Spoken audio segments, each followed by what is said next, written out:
That's good though, just keep that going. Everyone good? He doesn't really need an introduction, but this is Ben Gannon-Doak. Take it away. Who's first? Ben, how are you and the players feeling after that performance? Must be a happy place. There's a good buzz about the place.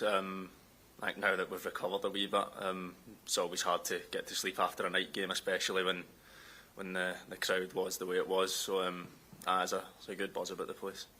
Even Naismith, when he was in there, talked about a nervous energy ahead of the game. Did you feel that yourself? Did you experience that? For me personally, no, not at all. I think we've done absolutely everything we needed to do to get here. I felt we were very well prepared. I felt myself and the rest of the lads training pre-camping in the week leading up to the game. So for me, there was the only time there was really nerves was when there was the national anthem. But I don't think that was nerves to play. I think that was just butterflies from the crowd. How do you feel about your own performance the other night, and what's the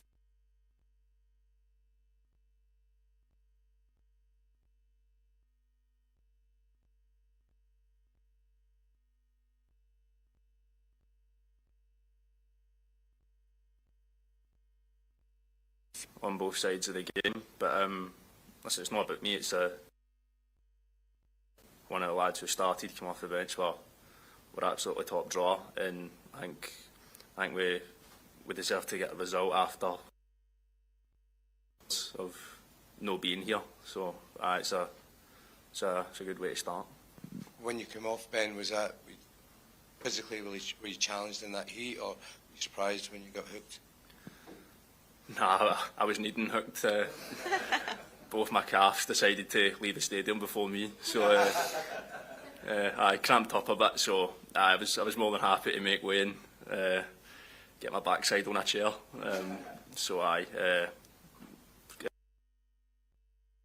Talk to us a little bit about that experience, because I guess you've been going over it in your mind loads of times before and what it might be like, but actually stepping out there, and you talked about the national anthem. I was just so focused on the game. I think that's a bit.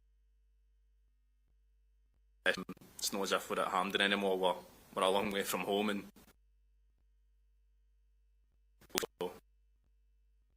goosebumps when I was standing around that centre circle. What does that actually do to help you when you see that, when you feel it? I'm sure I've seen the posts on social media and everybody kind of talking about how much the fans have been enjoying themselves. But what does that actually do for you? Does it really give you an edge? For me personally, in the lead up to the game, I've got my phone on Do Not Disturb. I don't want to see any of that. I think the more you hype up a game, you can kind of let the occasion get to you. I think it's better for me just to take a step back and realise I've been playing footy all my life. It's not any different for playing at the park. Obviously, that is different, but that's just the way I need to think about it to be prepared. But when you're there and you're in the moment and you hear them, does it help? Of course it does. Aye. Obviously it helps when you see all the support from back home, from your mates, from your family, and then obviously in the crowd as well when they're that vocal and obviously that passionate. So I think that can kind of come out in the performance. And what extra, if any, motivation does that give you to do it again? Does it make you feel like, right, let me just get back out there again? Of course. Like there's no better feeling than winning at anything, whether that's at footy or whether that's playing the PlayStation or whatever. Like the best feeling ever, and there's no better feeling than winning for your country. Ben, what was the biggest thing you learned about playing at a World Cup, and what do you need to take into the next two games given the strength of the opposition? That every team deserves to be here. I think, not in our camp, but I think back home there was an element of underestimating Haiti, who we played the other night. But listen, every team who's here are a good side and they have good qualities and they can put you under the cosh. And I felt we showed that we were equipped to deal with that. We know how good the next two opponents are, and we are very confident that we can go into those games and hopefully get a result. It's just up to us to go and do what we need to do.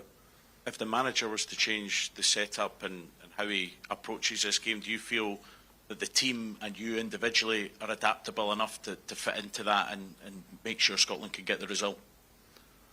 Of course. We've got a very experienced squad with a lot of very, very accomplished players, and I think a few of the older players have said in their interviews and stuff as well. It's a Scotland team who've been through a lot of ups and downs, who've been through a lot of rubbish and a lot of highs as well. And I think now is probably the most prepared we as a squad have ever been. Me personally, luckily I've not actually been there for a lot of the lows, but it's a very experienced squad who have won things for their club and who have been through the highs and the lows and playing in a Scotland shirt.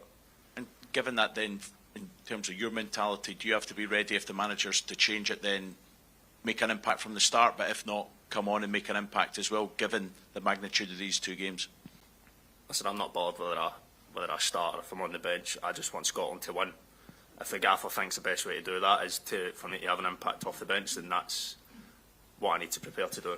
But the gaffer's decision is the gaffer's decision, so honestly I don't really care whether I play or not. Obviously I'd love to play, I love playing football, but I just want to see Scotland win. Ben, you mentioned having the phone on Do Not Disturb, very healthy, but how can you block the outside noise, and are you ready to take on the world by storm, because there's a lot of people back home in the media really focusing on you now? Well, I think I said earlier that it's not about me, it's about the team. It's good getting the credit and good getting some praise after doing well, but it's also very easy to get called rubbish after you've not played well. So it's not about me, it's just all about doing the job that the manager wants me to do, doing the job that helps the team, and if I can be that focused on the game, the outside noise blocks itself out. Move on to the embargoed written section. That's everyone.